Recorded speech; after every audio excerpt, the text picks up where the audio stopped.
Ndrek Beltoja, aktori i varietes, parodist, muzikant, një ndër themeluesit e artit skenik në Fier, u përkujtua këto ditë me rastin e 99 vjetorit të lindjes në një veprimtari festive organizuar me nismë të Bashkive Fier e Patos, Drejtorisë së Artit dhe Kulturës e shoqatës miq e Ndrek Beltojës. Merrnin pjesë artistë të skenës, miq e shok të artistit të mirënjohur, bashkohës të tij, intelektual e të tjerë. Ishte i pranishëm edhe nënkryetari i Bashkisë Fier Axhi Kalluci. Me këtë rast në mjediset e bibliotekës, ku zhvillua veprimtaria, ishte hapur dhe një fotoekspozit retrospektive kushtuar jetës dhe veprës së artistit të shquar. Theksojmë se para disa kohësh, Ndrek Beltojës Bashkia Patos i kishte akorduar titullin artist popullor i Patosit. Por kush ka qenë Ndrek Beltoja? Një njeri i thjesht i punës, por që ishte lindur me një talent spikatur në artin skenik. Ata që e ka njohur nga afër, bashkohësit e tij dhe veçanërisht artistët, talentin e tij madje e quajnë të shquar, të madh, dhe ne i besojmë kujtesës artistike, aq më tepër kur në kohën kur debutoi në skenë aty nga fundi i viteve 40 dhe përgjatë gjithë viteve 50 në Shqipëri ende nuk ishte mbërritur televizioni, por dhe kinostudioja Shqipëria e Re edhe pas krijimit të saj nuk ishte si në bërinte për në kronik në qytetet Fier, Vlorë e Patos. Ato pak dëshmi që kanë mbetur janë disa fotografi ku Beltoja në shfaqet me kitarën e tij të paharruar. Por të mos harrojmë edhe një fakt të rëndësishëm. Në kohën kur debutonte në skenë, Ndrek Beltoja në trevën e Myzeqes në qytetet Fier, Vlorë e Patos, ndoshta edhe në Lushnjë, skenën e marrin gjallë personalitetet të tilla të varietes si Nestor Pogaçe në Fier, Kyriako Sava në Vlorë, Fuat Poçi, Terezina Gjerazi, Leonida Prifti, Zoj Papa e mjaft të tjerë në Fier, kurse në Patos kishte filluar të lulëzonte talenti i shquar i artistit të popullit Luftar Paja, Jacan Bregut, Sherif Azizit e mjaft të tjerëve. Gjithashtu kujtojmë se në Vlorë kishte bërë emër të madh Leka Kruta.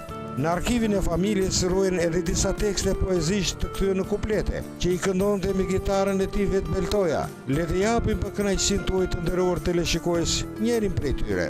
Tetera e klubit, e lividh vaden, kur vjen rrotull kupa, pashk me mezen, dhe atje më tej te kërcet dollia, ç'keni ju shok, prish parat e mia. 2 data në muaj e kemi zakon, do të pim paratë, gruaja punon. Një poezi kjo me tonet e Çajupit të madh, kurse një poezi tjetër fillon me vargjet. Nga Patosi në Marinës, rrugë e shtruar, gropa gropa. Po ti hipësh në makinë, xhunga xhunga të bëhet koka. Dhe këtu le të përfitojmë atë lojë të mrekullueshme aktoreske, plastikën e rrallë, zërin e kumbueshëm që e bëni sallën të shpërthente në të qeshura, të ngrihen në këmbë të brohoriste. Kështu priti Ndrek Beltoja kudo ku shkonte dhe të mos harrojmë se skenat e asaj kohe ishin të thjeshta. Në Fier ishte ashtu quajtura sallë në qendër të qytetit, aty ku sot është një luliqtë e vogël në formë trekëndshi, kurse në Patosin e vjetër një sallë shfaqjeje dhe më e thjeshtë. Po Ndrek Beltoja me trupën shkonin edhe kantierë, atje ku ishin njerëzit e punës që e donin dhe e adhuronin veçanërisht talentin e shquar të Ndrek Beltojës. Për të gjitha këto u folin gjerësisht në këtë veprimtari sa emocionale e po aq origjinale, ku mbizotëronin kujtimet, këngët, ku me zërin e bukur të Thanas Skondilit e ku në korë. Kujtojmë gjithashtu se Thanas Skondili, atëherë mësues në Patos, ishte një ndër nxënësit e dashur të Ndrek Beltojës, të cilët i lidhte bashkërisht kitara e dashur për të dy, për Ndrek Beltojën dhe për Kondilin. Në veprimtari, fjalën rreth jetës artistike të Ndrek Beltojës e mbajti artisti i merituar Fuat Poçi. Si mund të arrinte ky njeri i thjeshtë të pushtonte maljat e artit në ato kohra të vështira, ku buka ishte kthyer në legjendë në vitet 40-50, veçse me pasion të jashtëzakonshëm dhe punë krijuese titanike. Bashkosim Mariele Goreci, nga Gjovishi, Leka Krutos, e shumë të tjerëve. Ai ishte imituesi, por krijuesi. Ai ishte përsëritësi, por inori i gjinive artistike. Ishte qiriri i vezullus për nxënësit e tij. E nxënësit e tij jemi ne, djaloshët flokbardh, 78 vjeçar. Koha pak regjistroi, pak shkrojnë ato vite, por atë që teknika e mangët se bëri, Zemrat si muze, sytë si kamera, kanë regjistruar në përjetësim portretin e të madit Ndrek Beltoja Çapinit shqiptar. Më pas, foli Marika Kalamata, një ndër aktoret e mirënjohura të teatrit kombëtar, bashkëqytetare e Fierit. Ndrekën e kam njohur në vitet e para të rinjësime. Atëre kur s'kishte as estradë, as teatr profesionist. Dhe Ndreka ishte gëzimi dhe areja e disa qyteteve të këtij rreth, në Fierim të koncert, në qytetin Stalin, në Patos, në Berat, në Vlorë. Ne organizonim shfaqje teatrale, po me skeqe. Shumë biledhe dhe vjetat shqipeshin, tonis ishim brëndësi të shtime, apo jena me quve të stollave të nërru. Asë për të ngrënës për të edhe në programin për ditë, Ndreka ishe kënaqësi e madhe, që me paroditë e tija e këthen denare, atë premi që bëshim. Qoftë të më skemë për jeshim me këto skeqet e ashtu Sandrosh dekori, në kantitë me kitarë dhe me ato paroditë dhe tipat që kishte krijuar dhe të meta dhe asaja kohës të rinisë të moshore të gjitha. Në ceremoni u sollo kujtime nga regjisori vlonjat Kyriakos Sava, artisti i popullit Luftar Paja, ndërkohë që aktori Fatmir Xhelili solli disa episode me mjaft humor nga jeta skenike e Ndrek Beltojës.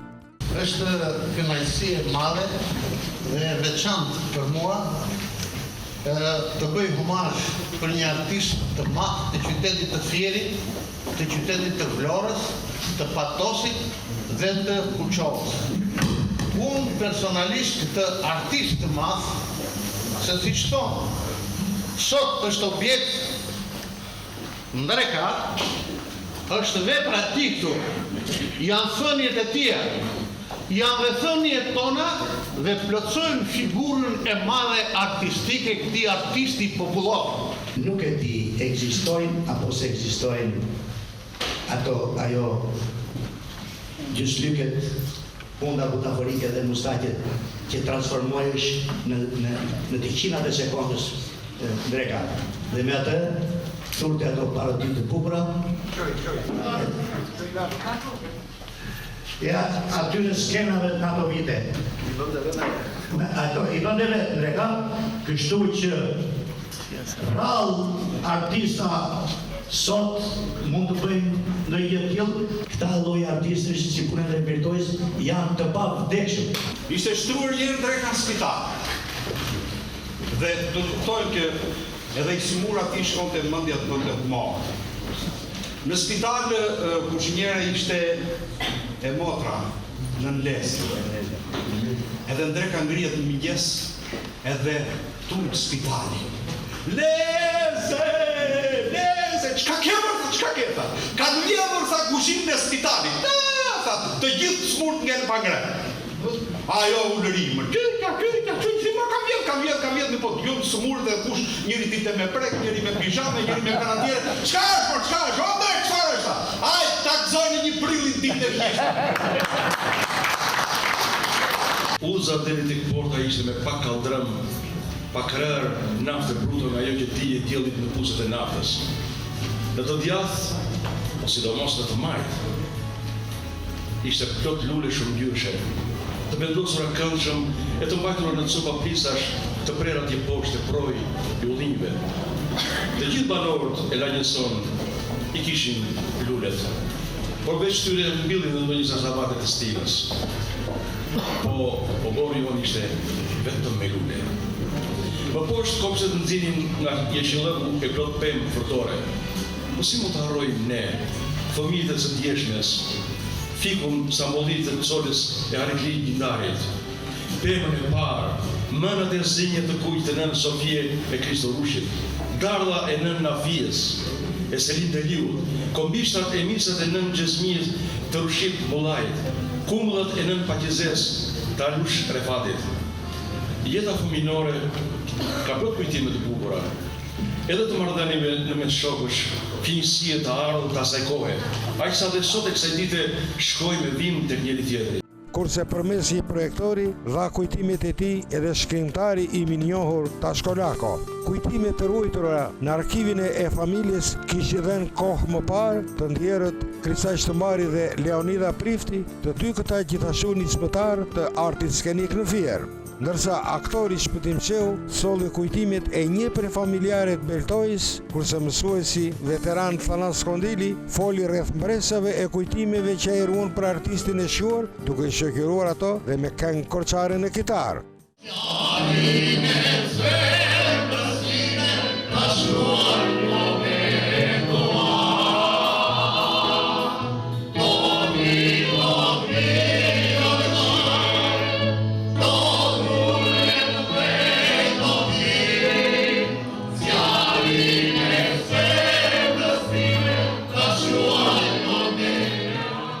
Ishte tepër befasuese dalja në skenë e një djalogji të ri në rolin e Charlie Chaplinit si një homazh për Ndrek Beltojën, mbasi imitimi i artistit genial ishte një në numrat më të pëlqyeshëm dhe që kujtohet ende nga bashkëkohësit edhe sot e kësaj dite.